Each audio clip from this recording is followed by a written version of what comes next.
नमस्कार, आप देख रहे हैं जनहित। मैं हूं आपके साथ यशी शुक्ला। जनहित में आज बात करेंगे बढ़ते कोरोना की।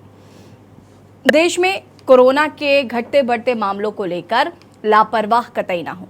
दरअसल खतरा पूरी तरह से टला नहीं है। हालांकि वैक्सीनेशन के कारण यहाँ ज्यादा घातक तो नहीं हो पा रहा है, लेकिन पहले से किसी बीमारी का शिकार और कमजोर इम्यूनिटी वाले लोग लगातार इसकी चपेट में आ रहे हैं। वहीं एक बार फिर बढ़ रहे कोरोना के मामलों को लेकर स्वास्थ्य मंत्रालय अलर्ट मोड में है। स्वास्थ्य मंत्रालय ने सभी राज्यों को कोरोना से संबंधित एडवाइजरी जारी की है। आपको बता दें कि पिछले 24 घंटे में कोरोना के करीब 5,874 नए मामले दर्ज किए गए हैं। वहीं कोरोना से करीब 8,148 लोग ठीक भी हुए हैं। फिलहाल भारत का सक्रिय केस लोड 49,015 है। अब देश में सक्रिय मामले 0.11% है। कोरोना मरीजों के ठीक होने की दर करीब 98.71% है।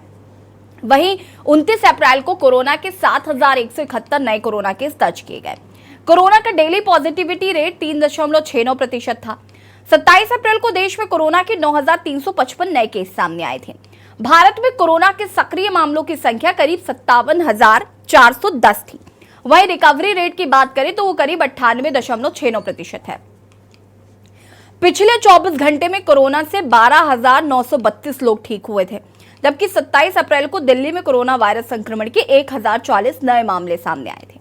इसके कारण 7 लोगों की मौत भी हो गई थी, जबकि संक्रमण दर 21.16% था। स्वास्थ्य विभाग के अनुसार दिल्ली में कोविड-19 के नए मामले सामने आने के बाद संक्रमण के कुल मामलों की संख्या बढ़कर 20,36,196 हो गई। 7 मरीजों की मौत हो जाने के बाद महामारी से जान गंवाने वालों की कुल संख्या 26,613 हो गई। 7 में से 3 मौतों में कोविड-19 मौत का प्राथमिक कारण नहीं था, जबकि 2 मरीजों में संक्रमण का पता आकस्मिक चला था। आज हम इसी पर चर्चा करेंगे कि बढ़ता कोरोना आपकी लापरवाही की वजह से बढ़ रहा है और कहीं ना कहीं आपको जो कोरोना गाइडलाइंस है उनका पालन करना बहुत जरूरी है। चूंकि मौसम में लगातार परिवर्तन हो रहा है, हम लगातार बात करते हैं कि हम कंफ्यूज हो जाते हैं कि ये अगर हमें सर्दी जुकाम है तो क्या वो कोरोना हो सकता है या नॉर्मल जिस तरीके से मौसम में परिवर्तन हो रहा है उसका असर है। ये तमाम चीजें आज हम इस पर डिस्कस करेंगे। डॉक्टरों का एक पैनल भी हमारे साथ जुड़ेगा, जिनसे हम जानेंगे कि कैसे आप अपनी सेहत का ख्याल रख सकते हैं। टीवी स्क्रीन पर नंबर फ्लैश हो रहे हैं। इस मुद्दे से जुड़ा यदि आपको कोई भी जानकारी चाहिए हो तो आप हमें कॉल कर सकते हैं।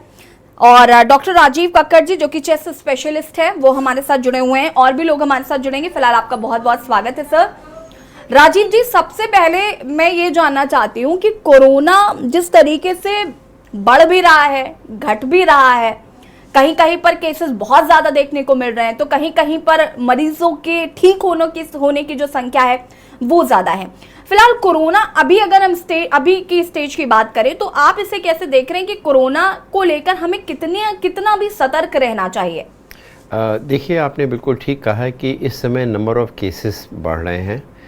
इस बार जो केसेस हैं उसमें इन्फेक्टिविटी पहले के कोविड के केसेस से काफ़ी ज़्यादा है, लेकिन सीरियसनेस उतनी नहीं है। ये बदलता हुआ मौसम, आजकल के समय पे बरसात, फिर एकदम से धूप निकलना, जो ये मौसम में बदलाव आता है स्पेशली इस सीज़न में, तो viral multiplication, viral concentration atmosphere में बढ़ जाता है। चाहे वो कोविड हो, चाहे वो इन्फ्लुएंजा वायरस हो, और भी वायरस, रेस्पिरेटरी सिंसिटियल वायरस हो, ये सारे वायरस का इन्फेक्शन का प्रकोप बढ़ जाता है। स्पेशली उस समय जिस समय लोग ज़्यादा कंजेस्टेड जगह पे जा रहे हैं, आपस में मिल रहे हैं, मास्क का उपयोग नहीं कर रहे हैं, स्पेशली वो लोग जिनकी इम्यूनिटी कम है, जिनकी प्रतिरोधक क्षमता कम है, वो डायबिटिक हैं, हाइपरटेंसिव हैं, जिनकी ओल्ड एज है, कैंसर के जो पेशेंट्स हैं जिनको इम्यूनोथेरेपी चल रही है, जिनको एंटी कैंसरस ड्रग्स चल रही हैं, जिनको लीवर या किडनी ट्रांसप्लांट हो चुका है, प्रेग्नेंट वुमेन है, बच्चे हैं, जिनकी इम्यूनिटी कम है, चाहे वो स्मोकर हो, चाहे उनकी लाइफ स्टाइल ख़राब हो, एजमेटिक हो, सीओपीडी पेशेंट हैं, इन पेशेंट्स में इन्फेक्शन होने के ज़्यादा चांसेस रहते हैं। यही कारण है कि अभी नंबर ऑफ़ इन्फेक्शन बढ़ रहे हैं। बट लेकिन कुछ अच्छी चीज़ें भी हैं। वो ये है कि इसमें इन्फेक्टिविटी तो ज़्यादा है, हर पेशेंट में इन्फेक्शन तो हो रहा है, लेकिन ठीक होने की दर भी बहुत ज़्यादा है। ज़्यादातर 90% पेशेंट्स ठीक हो जाते हैं, जिनको हॉस्पिटलाइज करने की ज़रूरत नहीं पड़ती है। कुछ को तो हॉस्पिटलाइज करना पड़ता है, तो आईसीयू में नहीं जाना पड़ता है, और कुछ लोगों को वेंटिलेटर या किसी की ज़रूरत पड़ती है, लेकिन ज़्यादातर पेशेंट ठीक हो जाते हैं। चूँकि इन्फेक्टिविटी ज़्यादा है, केसेस बढ़ रहे हैं, तो हम लोगों को अलार्म होने की ज़रूरत, हम लोग को कोविड के जो बिहेवियर है उसको पालन करने की सख्त ज़रूरत है। कभी भी वो जो इन्फेक्शन है वो बढ़ ना जाए। ये जो वेरिएशन है, जो वेरिएंट है इस बार का, वो ओमिक्रॉन का वेरिएंट है, डेल्टा वेरिएंट नहीं है, जो कि बहुत सीरियस था, जो कि अप्रैल 2021 में हुआ था। इसलिए इन्फेक्टिविटी तो कम है, लेकिन फिर इन्फेक्टिविटी ज़्यादा है, लेकिन फिर भी हम लोग को सतर्क रहने की आवश्यकता है। बिल्कुल। देखिए राजीव जी, जैसे कि आपने बताया कि जिनकी इम्यूनिटी कम होती है उन लोगों को ये प्रॉब्लम ज्यादा फेस करनी पड़ती है। इम्यूनिटी कम होती है गर्भवती महिलाओं की, बच्चों की, जैसे कि आपने बताया स्मोकर्स होते हैं उनकी इम्यूनिटी वीक होती है। लेकिन एक चीज जो बहुत कॉमन जो लोगों में है वो ये कि लोग जंक फूड बहुत खाते हैं या उनका लाइफस्टाइल ठीक नहीं है। मुझे लगता है बहुत ऐसे कम लोग होंगे जिनका लाइफस्टाइल बहुत टाइम टू टाइम या एक्यूरेट चलता है। हम जैसे लोग ही हैं, हमारा भी कोई खाने पीने का टाइम नहीं है, या हम लोग भी जंक फूड करते हैं, हम ज़्यादातर खा लेते हैं। तो ऐसे में क्या हमारा इम्यूनिटी पावर जो है वो भी वीक होगा और ऐसे में कोरोना हमें ज़्यादा जल्दी इफेक्ट करता है? बिल्कुल सही बात है। बहुत सारी चीज़ें हम लोगों की फ़र्क पड़ती है हमारी इम्यूनिटी के लिए। अगर हम लोग वैक्सीन की भी अगर बात करते हैं तो उसमें कुछ कंट्रीज़ में, जैसा पिछले बार भी डिस्कशन में हमने कहा था, वैक्सीन लगने के बाद में अगर हम लगातार 4 घंटे सो रहे हैं, 8 घंटे की नींद नहीं ले रहे हैं, तो हमारी एंटीबॉडीज़ कम बनती हैं। वैक्सीन लेने के बाद में हम ड्रिंक्स भी ले रहे हैं, स्मोक भी कर रहे हैं, रात भर जग रहे हैं, पार्टी कर रहे हैं, तो हमारे नंबर ऑफ़ एंटीबॉडीज़ कम बनती है। तो ये नहीं है कि हमने वैक्सीन ले ली, हमने मेडिसिन ले ली तो हम बिल्कुल ठीक हो जाएंगे, ये ऐसा कतई नहीं है। हमें अपनी इम्यूनिटी, अपनी प्रतिरोधक क्षमता, अपनी लाइफस्टाइल को तो कंट्रोल करके रखना पड़ेगा। जहाँ तक आपने पूछा कि जंक फूड की बात है, तो जो खाना होता है उसको हम प्रैक्टिकली, मेडिकली 2 कैटेगरीज में डिवाइड कर सकते हैं, एक इन्फ्लेमेटरी डाइट, एक नॉन इन्फ्लेमेटरी डाइट। खाना इसलिए हम लोग खाते हैं कि हमारी बॉडी में उसके लिए एनर्जी आए, बॉडी में प्रतिरोधक क्षमता बने, और सारे दिन जैसे इंजन के लिए एक पेट्रोल की ज़रूरत होती है वो सारे दिन हमें चला पाए। लेकिन अगर हम वो खाना खा रहे हैं जिससे हमारी बॉडी में डैमेज होता है, जिसे हम कहते हैं इन्फ्लेमेटरी डाइट, जैसे वो चीज़ जो फास्ट फूड्स होते हैं, जो मैदा की बनी हुई चीज़ें होती हैं, जिसमें शुगर कंटेंट बहुत ज़्यादा होता है, जिसमें प्रिजर्वेटिव्स पड़े होते हैं, कलर्स पड़े होते हैं, उन चीज़ों का अगर हम सेवन करते हैं तो नेचुरली हमारी बॉडी की इम्यूनिटी कम होती है, हमारी प्रतिरोधक क्षमता कम होती है, हमें ओबेसिटी होती है, हमारे जो ब्रेन की एक्टिविटी है, बॉडी की एक्टिविटी डिस्टर्ब होती है। और जो इन्फ्लेमेटरी डाइट है वो बॉडी में सूजन पैदा करने वाले तत्व प्रोड्यूस करती है और बॉडी के डिफरेंट ऑर्गन को डैमेज करती है। और हमारी जैसे स्मोकर होता है तो उसमें लोकल इम्यूनिटी, सांस की नली में सूजन आ जाती है। जो वायरस हमारे अंदर जा रहा है, जो इन्फेक्शन या बैक्टीरिया हमारे अंदर में जा रहा है, वो सीधा उसका प्रभाव खून में जाकर के बॉडी के डिफरेंट ऑर्गन्स में इफेक्ट करता है। ठीक है, इस पर हम आगे विस्तार से बातचीत करेंगे। हमारे साथ एक दर्शक हैं सुरेश अवस्थी जी, वो कानपुर से जुड़ चुके हैं। सुरेश अवस्थी जी, बहुत बहुत स्वागत है। यदि आपका कोई प्रश्न है या कोई राय है तो रख सकते हैं। मैं ये कहना चाहता हूँ कि जो ये कोरोना जो फैल रहा है, इसमें सरकार के लिए बहुत बड़ी कठिनाइयों का सामना करना पड़ सकता है। हेलो, हाँ जी, कंटिन्यू करिए। बहुत बड़ी कठिनाइयाँ झेलना पड़ सकता है, क्योंकि इधर चुनाव भी लगा हुआ है। 2-3 रुपए 2-3 आदमी ले लेके लोग घूम रहे हैं। इससे और कोरोना फैल सकता है। सरकार के लिए चुनौती है, चाहे विपक्ष हो चाहे पक्ष हो। लोग भीड़ इकट्ठा कर रहे हैं, उसमें तो और महामारी फैल सकती है, लोगों को संक्रमित कर सकती है। ठीक है सुरेश अवस्थी जी, बहुत बहुत शुक्रिया आपका कॉल करने के लिए। और हमारे साथ एक और दर्शक प्रेम चेन्नई से जुड़ चुके हैं। प्रेम जी, बहुत बहुत स्वागत है और अपना प्रश्न या राय रख सकते हैं। नमस्कार। मैं डॉक्टर साहब से ये पूछना चाहता था कि ये जो कोरोना का हवा है अभी तक चला आ रहा है, क्या डॉक्टर साहब प्रेम जी सुन ये पा रहे हैं बताएं कि सर लगता है आवाज नहीं पहुंच पा रही है, फिर से संपर्क कर सकते हैं आप मुझे। लगातार टीवी स्क्रीन पर नंबर फ्लैश हो रहे हैं, आप हमें कॉल करके इस मसले से जुड़ी अपनी राय या कोई समस्या है तो कॉल कर सकते हैं। डॉक्टर राजीव सूद जी, जो कि आरएमएल के डीन हैं, वो हमारे साथ जुड़ चुके हैं। डॉक्टर अशंक एरन, एमडी पीडियाट्रिक्स, हमारे साथ जुड़ चुके हैं। आपका भी बहुत बहुत स्वागत है। राजीव जी, फिर से आज हम कोरोना पर बातचीत कर रहे हैं क्योंकि चुनाव है और कोरोना एक बार फिर से दस्तक दे चुका है और कोरोना के मरीज बढ़ते जा रहे हैं। हालांकि कोरोना खत्म नहीं हुआ था, ये तो हम लगातार डिस्कस भी करते रहते हैं, बातचीत भी करते रहते हैं इस बारे में, लेकिन अभी मुद्दा यह है कि चुनाव भी है लोग जनसंपर्क कर रहे हैं, मिलजुल रहे हैं, ऐसे में कोरोना संक्रमण का खतरा जो है वो लगातार बढ़ता जा रहा है। सबसे पहले इस पर आपका रिएक्शन, उसके बाद आगे कोरोना को लेकर बातचीत करते हैं। कोरोना खत्म नहीं हुआ था और कोरोना की 3 वेव्स हम देख चुके हैं और अभी भी ये 3rd वेव में एक सर्ज आया है। मतलब नंबर ऑफ केसेस जो है वो डायग्नोज ज्यादा हो रहे हैं। और मैं आपको ये बता दूं कि ये नंबर ऑफ केसेस जितने आ रहे हैं इससे कहीं ज्यादा है, क्योंकि काफी लोग अपने होम टेस्टिंग भी कर रहे हैं जो रिपोर्ट नहीं हो रही, पर मार्केट में जो किट्स हैं उनकी सेल जो है, जो सेल्फ टेस्ट करने की, वो 15% से भी ज्यादा बढ़ चुकी है और उनकी रिपोर्टिंग मोस्टली नहीं हो रही। तो सबसे पहली बात है, ये जो सर्ज आया है ये एक नया जो लिनिएज आई है ओमिक्रॉन वायरस की, उसकी वजह से आई है। ये तो हम अब तक जान चुके हैं और इसकी संक्रामकता भी ज्यादा है पहले की किसी भी लिनिएज या किसी भी वेरिएंट के मुकाबले, और ये क्लस्टर इन्फेक्शंस कर रहा है। पर ज्यादातर ये इन्फेक्शंस जो है वो अननोटिस जा रहे हैं या रिपोर्ट नहीं हो रहे हैं। तो हम जो ये सर्च देख रहे हैं वो इससे कहीं ज्यादा है, ये हमको समझ लेना चाहिए। और साथ में जो कोरोना एप्रोप्रिएट बिहेवियर है वो भी लोगों ने उस पर ध्यान देना बंद कर दिया है। उसका एक कारण ये भी है कि घातकता या सिम्टम्स जो है या तो वो कम है या फिर वो 2 या 3 दिन का बुखार, गले की खराश और जनरल वीकनेस में सिमट रहे हैं। कुछ नए सिम्टम भी हैं, जैसे किसी को एक कानों के अंदर कुछ इंटरनल ईयर में भी कुछ इन्फेक्ट होके बजिंग सेंसेशन या कुछ वर्टिगो जैसा कुछ 10% लोगों को आ रहा है। कुछ कंजंक्टिवाइटिस भी हो रही है और कुछ पेट में डायरिया वगैरह भी हो रहा है। पर जैसा कि हम आपको ये बताएं कि जितने केसेस सामने आ रहे हैं, एक तो टेस्टिंग कम हो रही है, इसलिए पॉजिटिविटी तो ज्यादा दिख रही है कि पॉजिटिविटी ज्यादा है, पर टेस्टिंग कम हो रही है और क्योंकि वही लोग टेस्ट करवा रहे हैं जिनको थोड़ा बुखार वगैरह ज्यादा हो रहा है। जो एक रूटीन प्रिकॉशनरी टेस्टिंग थी वो नहीं हो रही और जो वैक्सीन के तरफ भी उदासीनता हो रही है। मैं रामन और लोहिया हॉस्पिटल के हवाले से आपको बता सकता हूँ कि जो वॉलंटरी लोग वैक्सीन लगवाने के लिए आ रहे हैं उनका नंबर कम होता जा रहा है। अभी थोड़ा सा बड़ा है क्योंकि अभी कोरोना की न्यूज थोड़ी ज्यादा आना शुरू हो गई है।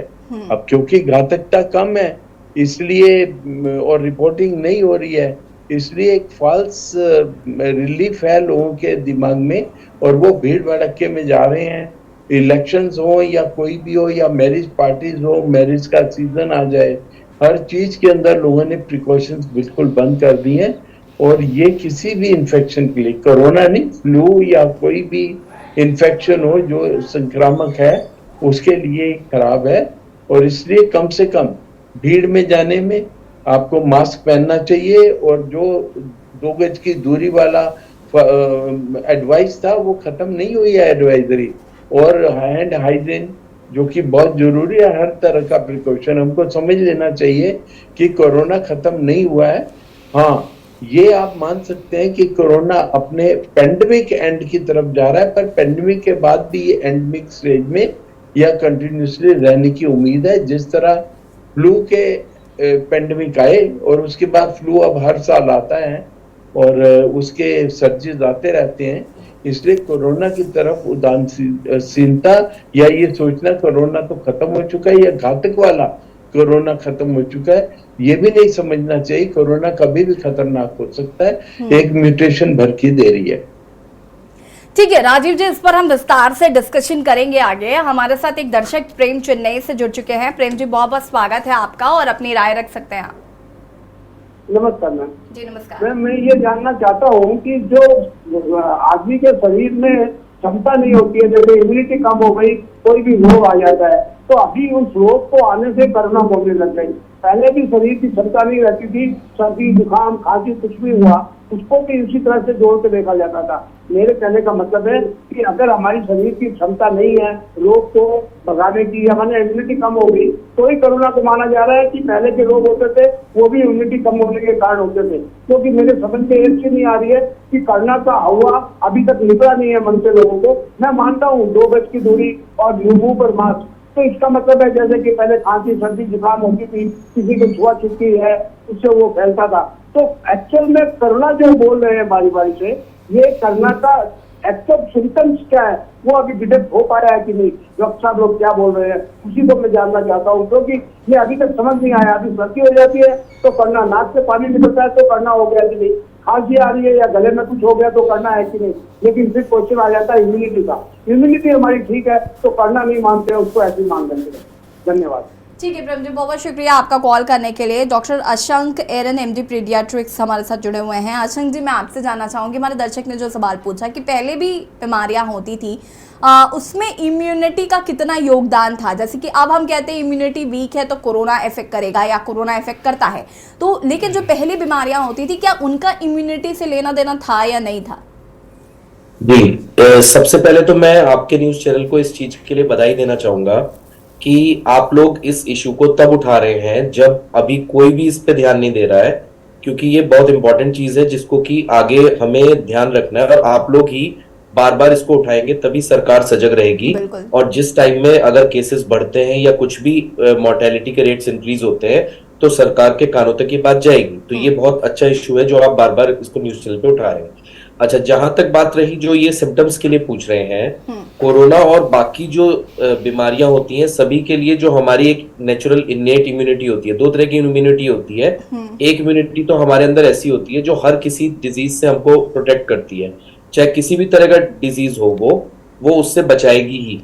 और दूसरी इम्यूनिटी होती है जो कुछ उस पर्टिकुलर डिजीज से जब हम एक्सपोज होते हैं तो उसके खिलाफ वो काम करती है। जैसे कि अब वैक्सीन जो मिला है वो सेकंड टाइप ऑफ इम्यूनिटी में आता है। तो जो उनका सवाल है कि इम्यूनिटी तो हर डिजीज के खिलाफ ही एक्ट करती है, वो सही है कि एक्ट करती है, लेकिन जो डिजीजेस नए आते हैं जिसके लिए बॉडी कभी एक्सपोज ही नहीं हुई होती पहले, उसको सिर्फ हमारी एक इम्यूनिटी का पार्ट प्रोटेक्ट करता है, हमें इनेट इम्यूनिटी।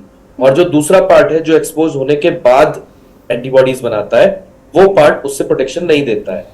तो एक तो कोरोना नया डिजीज था जिसके कि पहले कभी हम लोग एक्सपोज नहीं हुए थे, तो इसीलिए उसमें इतनी जाने गई थी और इतना ज्यादा सीवियर रूप लिया था उसने। दूसरा, कोरोना का एक बहुत फीचर अजीब सा ये था कि हमेशा आज तक जो भी डिजीज हुए हैं उन सब डिजीजेस में हमेशा ऐसा हुआ है कि अगर कुछ सीरियस बात होती है तो पहले सिम्टम्स आते हैं, पहले आपको कुछ दिखाई देने लगता है बॉडी में, और उसके बाद धीरे धीरे करके जो है हमारी बॉडी स्थिति खराब होती है। लेकिन जो कोरोना में सिम्टम्स आए थे उसमें होता ये था कि पता ही नहीं चलता था और एकदम से पता लगता था कि ऑक्सीजन सैचुरेशन बहुत डाउन हो गया है।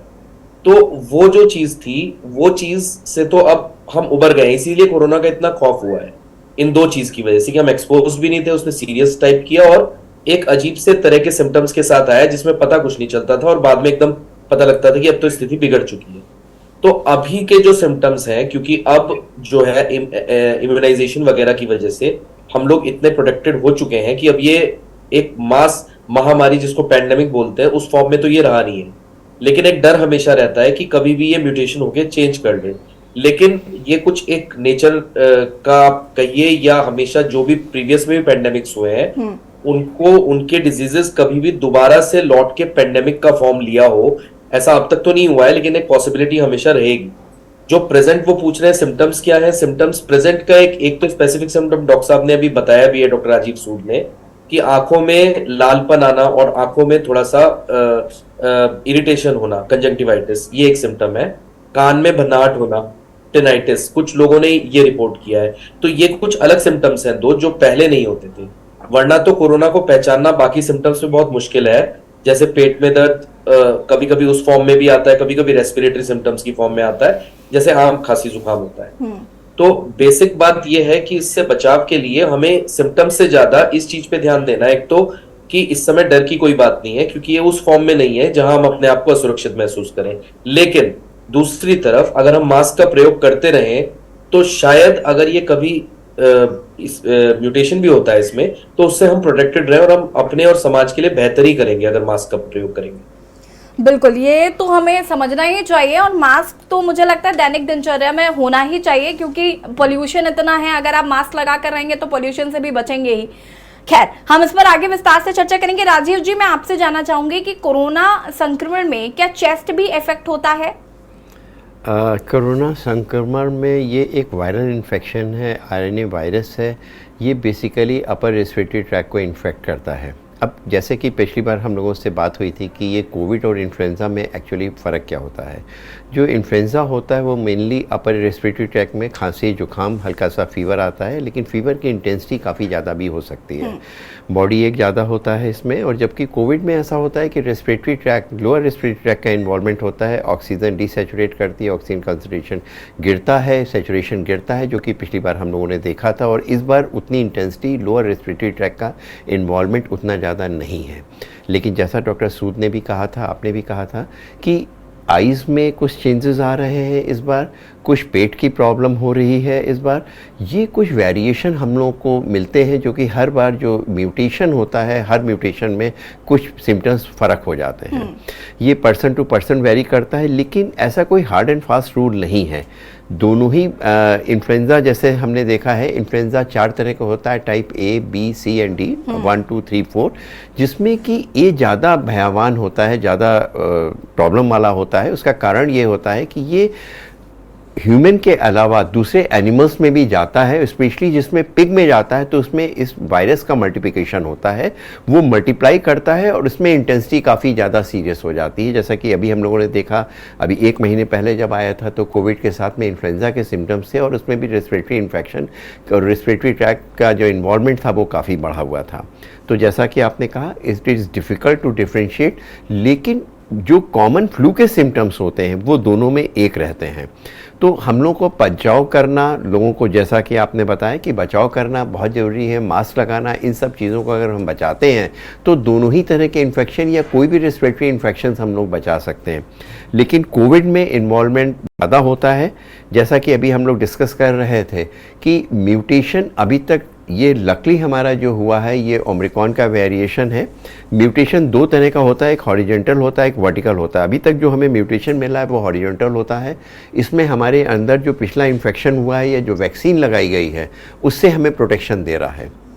अगर ये वर्टिकल म्यूटेशन हो जाता है तो उसमें पूरे वायरस का स्ट्रक्चर चेंज हो जाता है, सिम्टम्स फ़र्क हो जाते हैं। उस समय हमारी जो पहले की इम्यूनिटी है उतनी इफ़ेक्टिव नहीं होती है। लेकिन अभी डरने की कोई बात नहीं है, क्योंकि जितने भी वेरिएशन है, जितना भी है, हमारे अंदर इतने ज़्यादा इन्फेक्शन हो चुके हैं कि हमारे अंदर एंटीबॉडीज़ हैं।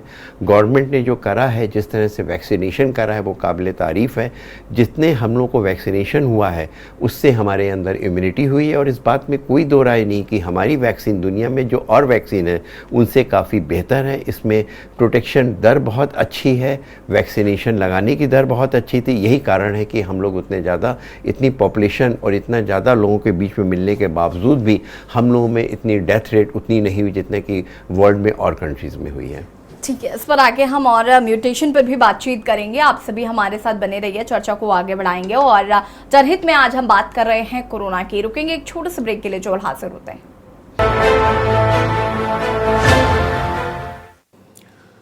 ब्रेक के बाद एक बार फिर से आप सभी का स्वागत है और जनहित में आज हम बात कर रहे हैं कोरोना की। देश में कोरोना के घटते बढ़ते मामलों को लेकर लोगों का लापरवाह रवैया जो है वो साफ तौर पर देखा जा रहा है।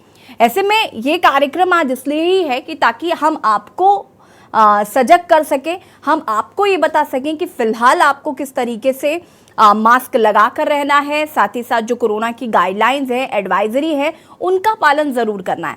चूंकि चुनाव होने वाले हैं, जनसंपर्क हो रहा है, लोग एक दूसरे के कांटेक्ट में आ रहे हैं, तो ऐसे में आपकी जिम्मेदारी बनती है कि आप अपनी सेहत का ख्याल रखें, साथ ही साथ अपने घर वालों का ख्याल रखें। चर्चा हम इसी पर कर रहे हैं। लगातार डॉक्टरों का एक पैनल हमारे साथ जुड़ा हुआ है। कैसे आपको कोरोना से बचाव करना है, कैसे आप खुद को सुरक्षित रख सकते हैं, आज हम इस पर बातचीत कर रहे हैं। डॉक्टर राजीव सूद जी का मैं यहाँ पर रुख करना चाहूंगी। राजीव जी, अभी हम म्यूटेशन की बात कर रहे थे, तो क्या ये संभव है कि हम वापस उस वेरिएंट पर जा सकते हैं जो बहुत खतरनाक साबित हुआ था हमारे देश में?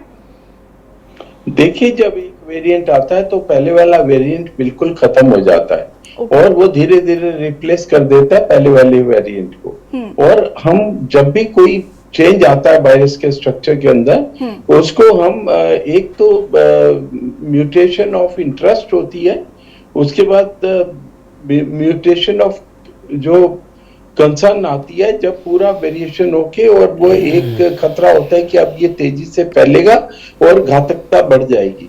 अभी जो वेरिएशन आया है, जो सब लीनियज आई है ओमिक्रॉन की, वो वेरिएंट ऑफ इंटरेस्ट है, उसको भी वेरिएंट ऑफ कंसर्न का दर्जा नहीं दिया गया है।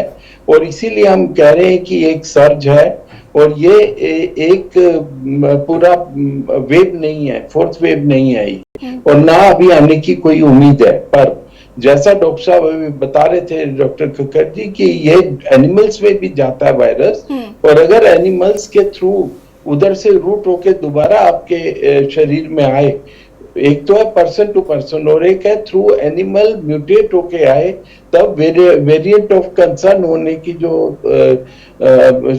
वो है संभावना, वो बढ़ जाती है।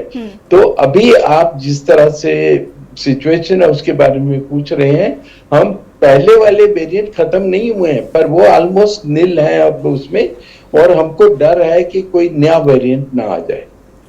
बिल्कुल। राजीव जी, मैं आपसे ये भी यहाँ पर जानना चाहूंगी कि अगर हम यहाँ पर बात कर रहे हैं, जिस तरीके से म्यूटेशन की बात कर रहे हैं, इम्यूनिटी लेवल की बात कर रहे हैं, आपने सेल्फ टेस्ट का जिक्र किया कि लोग घरों पे सेल्फ टेस्ट कर रहे हैं और उसके अकॉर्डिंगली वो अपना इलाज करा रहे हैं, लेकिन एक बहुत बड़ी समस्या है हमारे देश में कि किसी भी बीमारी को इस तरीके से दिखाया जाता है या बताया जाता है कि अगर हम इसे आगे लोगों को बताएंगे तो हमें बहुत दीनहीन भावनाओं के साथ और नजरों के साथ देखा जाएगा। लोग इस पर बातचीत ही नहीं करना चाहते। अगर उनको कोरोना है तो वो चुपके से चीजें करना चाहते हैं, और ये कहीं ना कहीं मुझे लगता है कि लोगों को समझने की जरूरत है कि कोरोना कोई ऐसी बीमारी नहीं है कि आप लोगों को ना बता सके। आपको, अगर आपको कोरोना है तो आपको खुद तो प्रोटेक्ट होना ही है, साथ ही साथ सामने वालों को भी करना है। लेकिन इस चीज की कमी हमने देखी है पूरे एंटायर कोरोना पीरियड में कि लोगों को ये प्रॉब्लम रही है।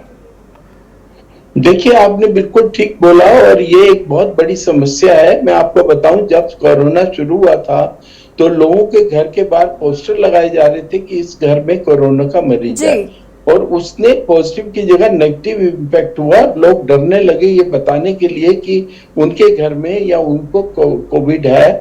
लोग उनको अपनी सोसाइटी या RWAs भी उनको इस तरह से देखती थी कि इनको यहाँ से बाहर निकाल दिया जाए। पर धीरे धीरे समझ बढ़ी है और लोगों की एक्सेप्टेबिलिटी बढ़ी है। ये तो मानना होगा कि एक संक्रामक रोग है, और कोरोना जो है वो अब उतना घातक भी नहीं रहा है, पर संक्रमितता क्योंकि बहुत ज्यादा बढ़ गई है और अब हर जो नया सब लीनियज आ रही है या वेरिएंट आ रहा है वो पहले से ज्यादा संक्रामक हो रहा है। तो इसलिए इसको छुपाना सोसाइटी के लिए अच्छा नहीं है, अपने घर वालों के लिए अच्छा नहीं है, अपने दोस्तों के लिए अच्छा नहीं है, अपने परिवार के लिए तो ये बहुत ही घातक है। जबकि आपके घर में अगर एल्डरली हो तब, और आपको ये बताएं कि ये जो नया वेरिएंट आया है ये तो छोटे बच्चों को भी इफेक्ट कर रहा है। ये भी कुछ वैज्ञानिकों ने ओपिनियन दिया है कि ये इम्यूनिटी को भी बाईपास कर रहा है। जो आपकी आई थी पहले, चाहे वो कम्युनिटी इम्यूनिटी थी या इन्फेक्शन से आई थी या आपने वैक्सीन से एक्वायर की थी, जो आपकी हाइब्रिड इम्यूनिटी है उसको थोड़ा इसने ब्रीच किया है।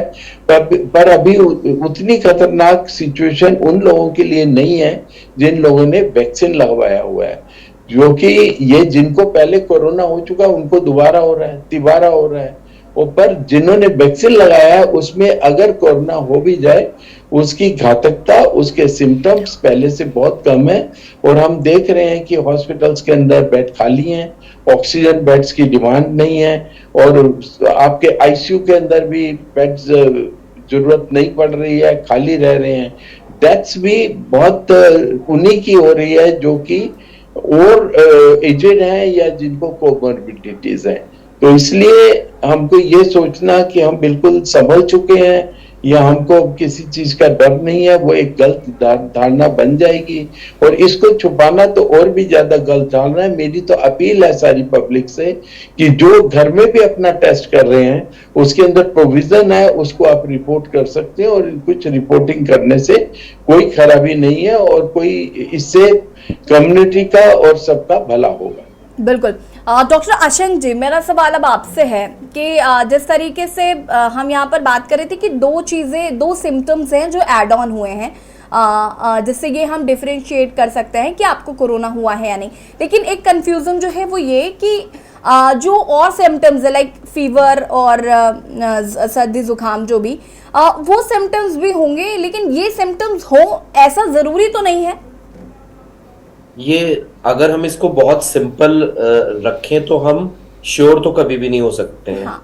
लेकिन हाँ, इस समय जो 2 सिम्टम्स आ रहे हैं ये थोड़े से सेपरेट करते हैं उन केसेस को जिनमें ये सिम्टम्स हैं, उनमें कोरोना होने की प्रोबेबिलिटी बढ़ जाती है। तो उन लोगों को अपना टेस्ट करा लेना चाहिए अगर उनकी तबीयत ठीक नहीं है तो। और बाकी लोगों को भी ऐसा नहीं है कि अगर ये सिम्टम्स नहीं है कि उनको कोरोना नहीं हो सकता। तो श्योरिटी तो नहीं है, लेकिन अगर ये 2 सिम्टम्स जो थोड़ा सा डिफरेंशिएट करते हैं ये किसी मरीज के अंदर है तो उसको कोरोना के लिए और ज्यादा सावधान होने की जरूरत है, उसको औरों से अपने आप को सेपरेट करने की जरूरत है।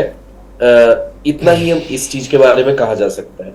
और दूसरी बात जो मास्क की बात है, अगर आप देखें तो जापान जैसा जो कंट्री है उसके अंदर रेगुलर लोग मास्क का प्रयोग करते हैं। तो जैसा आप भी कह रहे थे कि मास्क ना सिर्फ इन्फेक्शन से बल्कि पॉल्यूशन से भी हमें बचाता है। प्लस एक और चीज है कि जब हम मास्क पहनते हैं और कोई बहुत अच्छा, जैसे वो जो मास्क डॉक्टर्स प्रयोग करते हैं वाला नहीं, मैं नॉर्मल सर्जिकल मास्क की बात कर रहा हूँ, या कपड़े का मास्क भी अगर प्रयोग करते हैं लोग, तो उससे क्या होता है कि एक थोड़ा बहुत बचाव तो होता ही है, साथ के साथ जो है इम्यूनिटी धीरे धीरे डेवलप होने के और चांस बढ़ते हैं। तो मास्क का प्रयोग 2-3 तरह से इफेक्ट करता है, ना सिर्फ वो बीमारी से बचाता है, वो किसी भी नई बीमारी के लिए हमें धीरे धीरे करके इम्यूनिटी देता भी है। तो इसलिए अगर मास्क का हम प्रयोग करो प्रेजेंट सिचुएशन में, डरे ना, थोड़ा सावधान रहें, जनरल प्रिकॉशंस लें, तो यही हमारा मैसेज होना चाहिए सबको कि इन सब चीजों से ही हम इससे दूर रह सकें। बिल्कुल।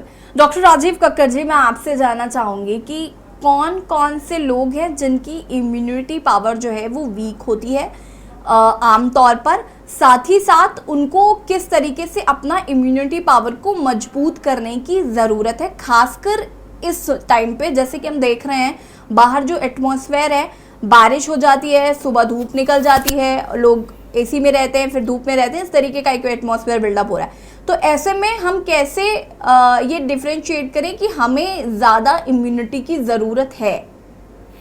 जैसा अभी हमने थोड़ी देर पहले ही कहा था कि वो लोग जो लोग की कैंसर का जिनको ट्रीटमेंट चल रहा है, डायबिटिक हैं, जिनको ब्लड प्रेशर है, सीओपीडी के पेशेंट हैं, उनकी इम्यूनिटी कम रहती है। किसी भी ऑर्गन का ट्रांसप्लांट हुआ है, इम्यूनोसप्रेसेंट ड्रग, वो दवाइयाँ जो कि आपकी इम्यूनिटी को रिड्यूस करती हैं, कम करती हैं, वो सारे पेशेंट्स हैं। प्रेगनेंसी है, ओल्ड एज है, इन लोगों को विशेष सावधानी रखने की ज़रूरत है। एक दूसरा क्लास है जिनकी लाइफ स्टाइल उतनी अच्छी नहीं है, कंप्रोमाइज्ड है। कोविड के पीरियड में हम लोगों ने एक चीज़ देखा है, बिफोर कोविड हम लोग एक्सरसाइज करते थे, सब कुछ ठीक रहते थे, लेकिन कोविड में हमारी लाइफ स्टाइल चेंज हो गई है। ज़्यादातर हम लोग घर पे बैठ कर के काम करते हैं, होम जो सिस्टम हो गया है, घर पे कंप्यूटर में बैठ के ज़्यादातर काम करते हैं, मूवमेंट काफ़ी कम हो गया है, ऑफिस में जाना कम हो गया है। ऑफिस में जाने के लिए हम लोग नीचे उतरते थे, किसी भी व्हीकल में जा कर के कुछ दूर चलते थे और ऑफिस में जाते थे, टाइम से उठते थे, टाइम से वहाँ जाते थे। अब ज़्यादातर हम लोग घर पे रहते हैं। पहले हम लोग मूवी देखने जाते थे, 2 घंटे 3 घंटे की मूवी देखते थे। अब बड़े बड़े नेटफ्लिक्स आ गया है, उसमें काफ़ी सीरीज़ होती हैं, 8-8 10-10 घंटे 2 या 3 दिन के अंदर वो इतनी इंटरेस्टिंग होती है, उसको एक साथ ख़त्म करने की कोशिश करते हैं। रात को लेट नाइट सोते हैं और जब हम मूवी देखते हैं या बैठे रहते हैं कुछ ना कुछ खाते रहते हैं। खाने का ढंग, सोने का ढंग, स्मोकिंग, पार्टीज़, ये सारी चीज़ें मिला करके हमारी इम्यूनिटी को काफ़ी कम कर रही हैं। काफ़ी अक्सर पिछली बार भी हम लोगों ने एक बात करी थी कि काफ़ी हम लोग डिस्कस करते हैं कि जो सेलिब्रिटी हैं, जो फिट हैं, वो भी नहीं फिट हैं। क्यों? वो लोग जो कि एक्सरसाइज कर रहे थे, जिनका खान पान भी बहुत अच्छा है, उनको भी हार्ट अटैक हो गया है। तो लोगों ने कहना शुरू कर दिया, साहब योगा करने, एक्सरसाइज करने से क्या फ़ायदा, वो तो बहुत फिट थे, बहुत ज़्यादा उनको था, लेकिन उनको हार्ट अटैक क्यों हो गया? उसका कारण है कोविड हुआ, हमारी बॉडी में चेंजेस आए हैं, हमारी लाइफ स्टाइल बदल गई। अब हमने एक्सरसाइज तो शुरू कर दी, लेकिन शायद इस बात के ऊपर हमने ध्यान नहीं दिया है कि कोविड ने हमारी बॉडी के ऊपर कुछ प्रभाव कर दिया है। कोविड गया, कोई भी चीज़ डैमेज होती है उसकी हीलिंग होती है, हीलिंग बाय फाइब्रोसिस। अगर लंग में उसका इफेक्ट है तो फाइब्रोस लंग हुआ, आपके कार्य करने की क्षमता कम हुई, जैसे हम कहते हैं लंग फाइब्रोस हो गया। हार्ट के ऊपर इफेक्ट हुआ तो हार्ट में कुछ चेंजेस हो गए हैं, उसकी एफिशिएंसी उतनी नहीं रही है जितनी पहले होती थी। बॉडी के जिस ऑर्गन में वहाँ पे वायरस का इफेक्ट हुआ उसमें हीलिंग तो हो गई, हम स्वस्थ हो गए, लेकिन हम उतने स्वस्थ नहीं रहे। अब हमारा दिमाग तो स्वस्थ है, दिमाग ने कहा हम उतनी ही स्पीड में दौड़ सकते हैं। जिम में गए, बगल वाला 7 की स्पीड में दौड़ रहा है, आपने भी दौड़ना शुरू कर दिया, लेकिन आप कंप्रोमाइज हैं। आपने अपना कोविड लौटने के बाद अपने आप को टेस्ट नहीं कराया, आपकी हार्ट की एफिशिएंसी, आपके बॉडी की एफिशिएंसी कम हो चुकी है, आपको हार्ट अटैक हो गया। हम इस समय तो स्वस्थ थे, लेकिन शायद जो उससे पहले 1 साल या 2 साल पहले हमारी बॉडी में इफेक्ट हुआ है उसको शायद हमने फॉलो करने की कोशिश नहीं करी। यही कारण है कि जो स्वस्थ है वो भी स्वस्थ नहीं है, हमारी लाइफस्टाइल बदल गई है, हम लोग फिर से डिजीज़ के उस तरफ पहुंच गए, हमारी इम्यूनिटी कम हो गई है। जैसा आपने कहा है कि हम क्या करें कि अब हमारी इम्यूनिटी ठीक रहे, सबसे पहली चीज़ है सोना। हम लोग एडल्ट आदमी को कम से कम 8 घंटे की नींद लेनी चाहिए। जो बच्चा है, जो यंग है, उसको 10-11 घंटे की नींद की ज़रूरत है। हम सोते नहीं हैं तो हमारी एंटीबॉडीज़ नहीं बनती हैं, किलर सेल्स नहीं बनती हैं, हमें इन्फेक्शन होने का डर होता है। अगर आप 2 रात को कम सोएंगे तो आप देखेंगे दूसरे दिन हल्का सा आपकी एफिशिएंसी कम हो गई, जुकाम वगैरह जल्दी हो गया। दूसरी चीज़ होती है व्यायाम। टाइम से सोना और टाइम से उठना भी बहुत ज़रूरी है। अक्सर हम लोग कहते हैं कि वीकेंड हुआ है तो सैटरडे संडे को हम जा कर के 10 घंटे 12 घंटे सो लेंगे, सारी पिछले की नींद को हम पूरा कर लेंगे। ये वास्तविकता बिल्कुल गलत है। उस दिन की नींद उसी दिन पे कंट्रोल होती है। अगर हम उस दिन को सैटरडे संडे को हम 10 घंटे सो करके पूरा कर लें, रात की नींद हम दिन में पूरा करने की कोशिश करें, ऐसा कतई नहीं होता है। आपकी इम्यूनिटी, आपकी एक्सरसाइज करने का ढंग, डेली कम से कम 1 घंटे आपकी बॉडी को चाहिए व्यायाम करना, योगा करना, अच्छा खाना पीना, आपकी lifestyle, no smoking, tobacco of any kind is injurious to you. अगर हम ये नहीं कहते आप एंजॉय करना बंद करिए, आप करिए, लेकिन हर चीज़ को बैलेंस करके चलना पड़ता है। स्मोकिंग, टोबैको किसी भी तरह लेंगे हमारे हेल्थ के लिए हार्मफुल है। अल्कोहल ले रहे हैं, आपको अच्छा लगता है तो ठीक है, लेकिन उसकी भी एक लिमिट है। अगर हम बहुत एक्सेसिव यूज़ करेंगे तो वो बॉडी को डैमेज करेगा। हर चीज़ को बैलेंस करके चलें तो शायद हमारी इम्यूनिटी ठीक रहेगी। ठीक है राजीव जी, मैं वापस आऊंगी आपके पास। मैं डॉक्टर राजीव सूद जी का रुख करना चाहूँगी यहाँ पर। जैसे कि अभी राजीव जी ने बताया कि कैसे हम अपनी इम्यूनिटी को ठीक कर सकते हैं, और उन्होंने कहा कि जिस तरीके से हम ये भी डिस्कस कर चुके हैं कि सेलिब्रिटीज़ के डेथ कैसे हुए, बल्कि उनका खान पान तो बहुत अच्छा था, रहन सहन बहुत अच्छा था, फिर भी उसके बावजूद भी उनको हार्ट अटैक हुआ, चीज़ें हुई। इसी बीच मैंने ये भी सुना कि कई लोग ऐसे हैं जिनको ये है कि हमने जब से वैक्सीन लगवाई है तब से हमारे बॉडी में चेंजेस हुए और उसके बाद से हमें वीकनेस हुई या हार्ट अटैक के जो रेट्स हैं वो बढ़ गए हैं। इससे ज़रा डिफ्रेंशिएट करिए कि ये किस तरीके का जो बात करी जा रही है, ये एक तरीके का मिथ है, भ्रम है? देखिए आप, ये भ्रम है और ये इसके बारे में स्टडीज भी हुई हैं, ऑल इंडिया इंस्टीट्यूट में भी हुई हैं और भी इंस्टीट्यूशंस में हुई हैं। ये देखा गया कि जिन लोगों ने वैक्सीन लगाई है या जिन लोगों ने वैक्सीन नहीं लगाई है, काफी पहले हो गई थी स्टडी, उनमें जो दर थी इसकी हार्ट अटैक्स की या सडन डेथ्स की, उनमें कोई इतना फर्क नहीं था। हाँ, जैसा डॉक्टर साहब ने अभी बताया कि जिनको कोरोना होता है बॉडी में कुछ इफेक्ट्स होते हैं जिनको बोलते हैं इमीडिएट इफेक्ट्स, और कुछ इफेक्ट्स होते हैं कि जो बाद में आते हैं, जैसे लंग की फाइब्रोसिस बताई या थ्रोम्बो एम्बोलिज्म होता है, थ्रोम्बोसिस होती है, थ्रोम्बोस होने मतलब खून जमता है, आर्टरीज जो है, थोड़ी धमनियां जो है वो हार्ड हो जाती हैं। ये सब इफेक्ट आते हैं कोविड के बाद, और इसके इफेक्ट आते हैं थोड़े लंबे टाइम के बाद, जिसको लॉन्ग कोविड बोलते हैं। और लॉन्ग कोविड जो है वो एक इस तरह की सिचुएशन बनाता है बॉडी में कि heart attack, sudden heart attacks, young लोगों में डेथ, ये सब बढ़े हैं। ये डाटा बताता है कि ये बढ़े हैं, और वैज्ञानिकों ने बान किया है कि हमको ये नहीं समझ लेना चाहिए कि हम सिर्फ अपना एक्सरसाइज कर रहे हैं या इम्यूनिटी बूस्टिंग कर रहे हैं और उससे हम लोग बच जाएंगे। हम लोगों को बहुत ध्यान से अपनी दिनचर्या, अपनी डाइट में जरा भी कोताही नहीं बरतनी है। ये रिकवरी फेस भी लंबे टाइम तक चलता है बॉडी का, और ये रिकवरी जब तक ना हो जाए, पेंडेमिक, मैं तो ये कहूंगा जब तक पेंडेमिक खत्म ना हो जाए, तो हमको इम्यूनिटी बूस्ट करने से या अपनी एक्सरसाइज से या अपनी हेल्दी डाइट से हम कोविड को दोबारा होने से भी बचा सकते हैं। हो जाए तो उसका इफेक्ट अपनी बॉडी पे कम कर सकते हैं। पर जो एक परमानेंट इसके इफेक्ट्स आ गए हैं, वो सिर्फ वैक्सीन रिलेटेड उसको सोचना ये एक भ्रम है, एक मिथ है। और ये कोविड के बाद अगर बोला जाए कि ये बढ़ रहे हैं तो वो सच है, और ये इफेक्ट्स जो हैं आ रहे हैं, और ऐसी डेथ्स देखी गई हैं जो सडन डेथ्स हो रही हैं। बिल्कुल, हम आगे इस पर वापस बातचीत करेंगे और अशंक जी का रुख करेंगे, लेकिन हमारे साथ इसी बीच एक गिरीश शुक्ला दर्शक कानपुर से जुड़ चुके हैं। गिरीश जी, बहुत बहुत स्वागत है आपका, और अपना राय या प्रश्न रख सकते हैं आप लोगों का धन्यवाद करता हूँ। डॉक्टर साहब लोगों ने बहुत अच्छी अच्छी बातें बताई, लेकिन जो हमारा विचार है वो ये है कि हमारे जीवन से सिक्योरिटी, सेफ्टी और डिसिप्लिन पूरी तरह समाप्त हो चुका है। श्रमपूर्ण कामों से हम सोशल स्टेटस सिंबल के कारण जी चुराते हैं, और खान पान हमारा मनमाने ढंग का हो गया है। कभी भी कसरत बंद कमरे में एसी रूम में नहीं करनी चाहिए, चाहे वो मशीन से हो चाहे वो वैसी हो कसरत, कोई कसरत नहीं करनी चाहिए। हमेशा नेचुरल एटमॉस्फेयर में कसरत करनी चाहिए। इसीलिए हार्ट फेल हो रहे हैं कसरत करते हुए लोगों के, क्योंकि एसी रूम में बंद कमरे में कसरत मशीन चला चला के करते हैं। जो शरीर के हीट जो डेवलप होती है उसको एटमॉस्फेयर में जाने से दिक्कत होती है। वो तुम्हारी जो नाजुक अंग है जैसे हार्ट आदि। गिरीश जी, क्या आप कोरोना गाइडलाइंस का पालन करते हैं? मैं आपसे जानना चाहती हूँ, क्या आप मास्क लगाकर फिलहाल चलते हैं?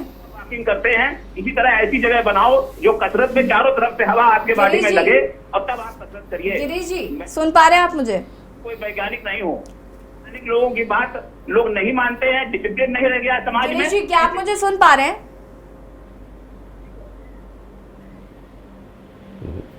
गिरीश जी, क्या आप मुझे सुन पा रहे हैं? जी हाँ। मैं आपसे पूछ रही हूँ, क्या आप मास्क लगाते हैं? इस वक्त आप लगाते हैं, मतलब दिनचर्या में है आपकी? जब हम बाहर भीड़ भाड़ या बाजार जाते हैं तो लगा लेते हैं, लेकिन घर के अंदर नहीं लगाते हैं।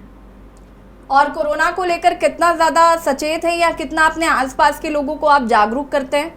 बच्चों से कहता हूँ वहां बैठो तो मास्क लगा के बैठो, दूसरों से अलग बैठो। हमारे बच्चे भी खान पान अपने घर का खाते हैं और अलग बैठते हैं, मतलब ऐसा नहीं सबके साथ चपके सबके साथ घूमे, ये नहीं करते हम लोग। क्योंकि इस समय वर्ल्ड जो है जुड़ चुका है, दुनिया के आदमी हमारे देश में आते जाते हैं, हमारे भी बच्चे इधर उधर जाते आते हैं, इसलिए कोई भी जो भी बीमारियां हैं वो चारों तरफ फैल सकती हैं। और मास्क बाहर भीड़ में जाओ या वैसे भी जीवन में लगा लो तो बहुत अच्छा है, क्योंकि इतनी धूल धक्कड़ गंदगी एटमॉस्फेयर में है, उससे रक्षा रहेगी। लेकिन फैशन के कारण लोग नहीं लगाते हैं, दूसरे हंसी, क्योंकि सभी लोग लगा नहीं रहे, नेता नहीं लगाता, कोई नहीं लगाता, तो दूसरा हंसी उड़ाता है, इसलिए लोग नहीं लगाते हैं। अगर सभी लोग समाज में लगाएं, नेता पहले लगाएं, मंत्री जी पहले लगाएं, प्रधानमंत्री जी पहले लगाएं, तो सभी लोग लगाएं। लेकिन जब बड़े लोग नहीं लगाते हैं तो लोग एक दूसरे की हंसी उड़ाते हैं, इसलिए लोग मास्क नहीं लगाते हैं। मैं तो लगा लेता हूँ भाई, जब जरूरी होता है तो लगा लेता हूँ। मेरे मास्क भी पुराने सब रखे हुए हैं और हम लोग लगा लेते हैं। हमारे देश के जागरूक नागरिक हैं आप, बहुत बहुत शुक्रिया आपका कॉल करने के लिए। और जनहित में आज हम बात कर रहे हैं कोरोना का एक बार फिर से जो प्रकोप देखने को मिल रहा है, ऐसे में हम खुद को कोरोना से कैसे बचाएं, हमें क्या करना चाहिए, क्या नए सिम्टम्स हैं, इस पर हम चर्चा कर रहे हैं। और अशंक जी का मैं यहाँ पर रुक करना चाहूँगी। अशंक जी, देखिए कोरोना को लेकर जो गाइडलाइंस है, एडवाइजरी जारी हुई है, ऐसे में जैसे कि अभी यहाँ पर एक दर्शक जिक्र कर रहे थे कि बाहर से लोग आते हैं अब, तो हमें वापस से अब ये टेस्टिंग वगैरह शुरू कर देनी चाहिए, या सरकार को अब तक ये शुरू कर देना चाहिए? क्या उतना चिंता का विषय है कि कोई बाहर से आए तो उसका पहले वो क्वारंटीन हो? या क्वारंटीन शब्द ही मैं बहुत टाइम बाद बोल रही हूँ और सुन भी रही हूँ अपने मुंह से, क्योंकि क्वारंटीन तो मुझे लगता है अब लोग बोलते भी नहीं है। और उस बीच इतना रोज हम कहते थे कि खुद को क्वारंटीन कर लीजिए, 14 दिन के लिए कर लीजिए, 15 दिन के लिए कर लीजिए। जी, मैं मेरे हिसाब से इन सब चीजों में ना एक बैलेंस होना चाहिए कि इस समय हम किस फेज में हैं, किस स्थिति में हैं। तो एक स्थिति वो थी कि जब बाहर कोरोना स्टार्ट हुआ था, एक स्थिति वो थी कि जब कोरोना हमारे कंट्री में फैल गया था, और अब वो स्थिति है कि बाहर और हमारे कंट्री में कोरोना जा चुका है।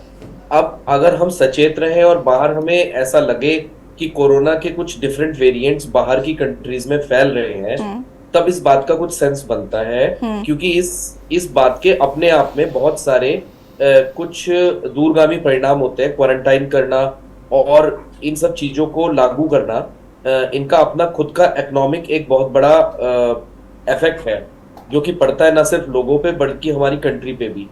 तो इसलिए एकदम ऐसा तो नहीं होना चाहिए हमारी नी जर्क रिएक्शन कि अब तो कोरोना एक बार आ गया तो हमेशा के लिए सभी लोग जो बाहर से आएंगे उनको क्वारंटाइन करना है। लेकिन हाँ, हम लोग सचेत रहे हैं, अगर कोई हमें ऐसी न्यूज मिलती है, कोई वेरिएंट ऑफ कंसर्न है, कोई ऐसी चीज है जो फैल रही है बाहर, तब जरूर हमारी कंट्री को इसको इम्प्लीमेंट करना चाहिए। इस चीज में मैं जरूर कहूंगा कि शायद हम एक चीज में इम्प्रूवमेंट कर सकते थे कि जब कोरोना फैलना शुरू हुआ था पिछली बार और बाहर की कंट्री से लोग आ रहे थे, तो इमीडिएटली फर्स्ट वेव में शुरुआत में जब हमारी कंट्री में नहीं फैला था उस समय क्वारंटाइन शुरू में करने में थोड़ा सा लेट किया गया था। लेकिन इसका मतलब ये नहीं है कि अब फैल भी नहीं रहा है तो हम कोई वेरिएंट ऑफ कंसर्न इतना नहीं है हम इस चीज को लागू करके और ज्यादा परेशानी लें। इस समय हम जनरल प्रिकॉशंस रखें, अपनी नजर रखें। इस तरह से जैसे आप प्रोग्राम कर रहे हैं, हम लोग इस चीज को भूले ना, इस चीज को घड़ी घड़ी याद दिलाएं जनता को भी और अपने आप को भी। और अगर ऐसा कुछ होता है, ऐसा कोई वेरिएंट ऑफ कंसर्न होता है, तब हम उसके बारे में सोचें। और कंट्री के अंदर भी जैसे आप अगर नॉर्मल फ्लू वगैरह से ग्रस्त हो रहे हैं तो आप अपने आप को अपनी फैमिली से थोड़ा आइसोलेट जरूर कर सकते हैं, जनरल प्रिकॉशंस ले सकते हैं। अगर आपको कुछ स्पेसिफिक सिम्टम्स लगते हैं और आप केपेबल है तब आप उन टेस्ट्स को कराएं। ऐसा नहीं कि हम अपने मन में हवा बिठा लें कि अब मेरे को जुकाम हो गया है, खांसी हो गई तो अब तो कोरोना ही हो गया है। तो ये प्रेजेंट सिचुएशन में इतना करना बेटर है। डॉक्टर राजीव सूजी का मैं रुख करना चाहूँगी यहाँ पर। डॉक्टर राजीव जी, मैं आपसे जानना चाहती हूँ कि ये तो बात हो गई कि हम खुद को कैसे प्रोटेक्ट करें, कैसे हम समझें, लेकिन मैं ये भी जानना चाहती हूँ कि हॉस्पिटल्स कितना ज़्यादा सतर्क हैं और कितना एक्टिव हैं कि अगर म्यूटेशन होता है तो क्या हम उन परिस्थितियों से तो नहीं गुजरेंगे जिनसे हम अभी हाल ही में, जब बहुत सारा डेथ रेट बढ़ा था उस दौर की मैं बात करूँ 2021 में भी, तो उस कंडीशन से निपटने के लिए हम हॉस्पिटल्स हमारे कितना तैयार हैं? देखिए, हमारे पास जो 21 की सिचुएशन है उससे काफी उबर चुके हैं हम। उस समय एक ऐसी सिचुएशन थी कि ऑक्सीजन की सप्लाई रेगुलराइज नहीं थी। ऑक्सीजन थी पर उसको कैसे, उसका डिस्ट्रीब्यूशन ठीक नहीं था। उतनी नंबर ऑफ केसेस में जब बॉम्बे के अंदर हम लोग कर पा रहे थे मैनेजमेंट, उतने ही नंबर पे हमारे पास एक ग्रॉस डेफिशिएंसी दिख रही थी दिल्ली के अंदर। तो एक ये सिचुएशन हमने देखी। दूसरा, जो इक्विपमेंट थे, बहुत ज्यादा वेंटिलेटर और बहुत कुछ तो हमने खरीद लिया या आगे, पर उनको चलाना कैसे है, मैन पावर हमारे पास ट्रेन नहीं थी। तो उसका इंफ्रास्ट्रक्चर की इम्प्रूवमेंट, मैन पावर की ट्रेनिंग की इम्प्रूवमेंट, अवेलेबिलिटी की, ऑक्सीजन बेड्स की अवेलेबिलिटी और आईसीयू बेड्स की अवेलेबिलिटी अब इतनी है कि हम पेंडेमिक को झेल सकते हैं। आपने देखा होगा पहले स्वाइन फ्लू आता था या डेंगू आता था, फीवर, तो हम लोग तैयार नहीं होते थे। पर अब हम लोग इन स्थितियों में अपने को पूरी तरह से सतर्क और तैयार पाते हैं और हम इमीडिएटली उसको हैंडल कर सकते हैं। तो मैं आपके माध्यम से दर्शकों को और हमारे कंट्री के सब लोगों को ये आश्वासन देना चाहता हूं कि हॉस्पिटल्स पूरी तरह से तैयार है, इंफ्रास्ट्रक्चर तैयार है और मेंटली भी तैयार है और हमारे जो एक्सपर्टाइज है वो भी है। ऑक्सीजन की कोई कमी नहीं है, बेड की कमी नहीं है। हम किसी भी तरह के खतरे को हैंडल करने के लिए तैयार है, चाहे वो भयावह स्थिति जो थी 2021 डेल्टा वेव जो थी, सेकंड वेव, उस जैसी स्थिति को भी हैंडल करने के लिए आज हम तैयार हो चुके हैं। बिल्कुल। अब चूंकि हम अपनी चर्चा के अंतिम पड़ाव पर हैं तो मैं आप सभी से एक एक करके ये जानना चाहूँगी कि हमें क्या टिप्स जो हैं उनको फॉलो करना है ताकि लोग इससे बच सकें। और शुरुआत में राजीव कक्कड़ जी आपसे करना चाहूँगी क्योंकि आप इस बात को बखूबी समझ रहे हैं कि निकाय चुनाव चूँकि नज़दीक हैं और मैं दावे के साथ कह सकती हूँ कि एक बार ये चुनाव खत्म होंगे, बहुत तेज़ी से मरीज मिलेंगे, बहुत तेज़ी से बढ़ना शुरू हो जाएंगे। क्योंकि देखिए, अगर पार्षद भी चुनाव लड़ रहा है, कोई व्यक्ति अगर प्रत्याशी है और वो चुनाव लड़ रहा है और अगर उसको कोरोना है तो उसे तो जनसंपर्क करना ही करना है, वो ढिंडोरा तो पीटेगा नहीं कि मुझे कोरोना हुआ है, और उसके बाद ऐसे ही करके ये ऐसे ही फैलता रहेगा। तो ऐसे में आपकी तरफ से क्या जनता को राय है कि वो किस तरीके से खुद को सुरक्षित रखें? देखिए, चुनाव आते जाते रहेंगे, पार्टीज होती रहेंगी, कुछ न कुछ होता रहेगा, ज़िंदगी चलती रहेगी, लेकिन हमें अपने ऊपर प्रिकॉशन लेना ही लेना है।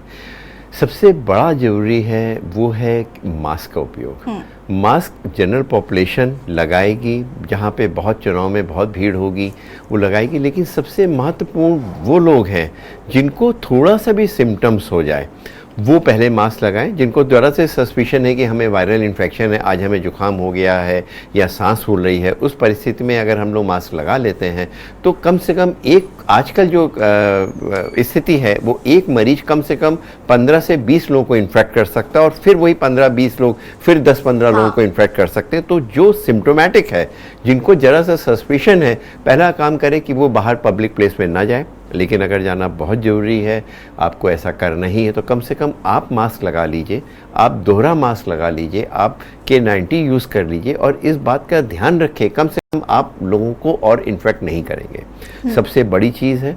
दूसरी चीज़ ये है कि अपने फैमिली मेम्बर में जो इम्यूनो कॉम्प्रोमाइज़ है, जिनकी प्रतिरोधक क्षमता कम है, उनको आइसोलेट करिए, उनको एक्सपोज मत होने दीजिए, क्योंकि उनका जो इन्फेक्शन होगा वो ज़्यादा भयावान होगा। उसके ऊपर ध्यान रखें।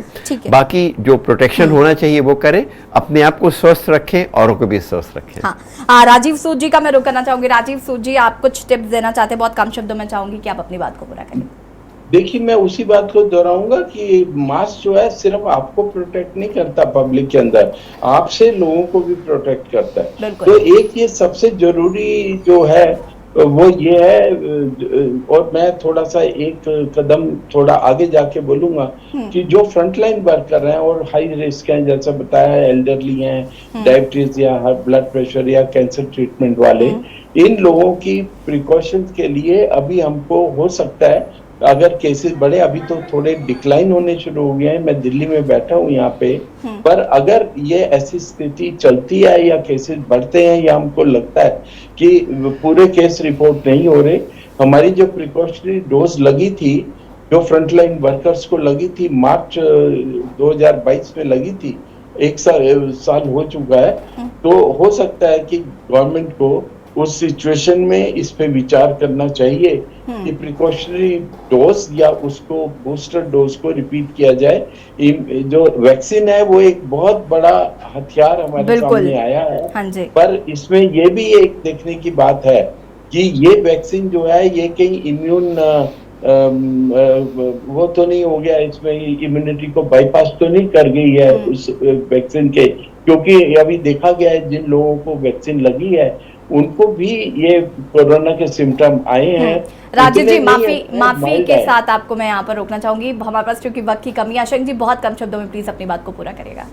जी, बाकी वक्ताओं ने बोल ही दिया है। नियमित एक्सरसाइज और अपनी लाइफ में डिसिप्लिन, अपनी स्लीप पूरी करना, और अपने जो पड़ोसी हैं, अपने रिश्तेदार हैं, उन सबको भी इस चीज के लिए प्रोत्साहित करना कि वो भी जनरल प्रिकॉशंस, एजुकेशन बहुत इंपॉर्टेंट है कि हम लोगों को भी ये बात समझा सके। फिलहाल आप तीनों को बहुत बहुत शुक्रिया हमारे साथ जुड़ने के लिए और दर्शकों को इतनी महत्वपूर्ण जानकारी साझा करने के लिए।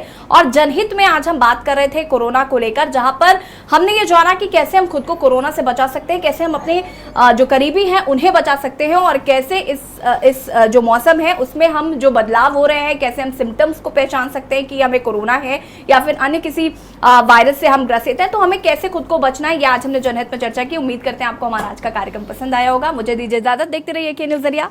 नमस्कार।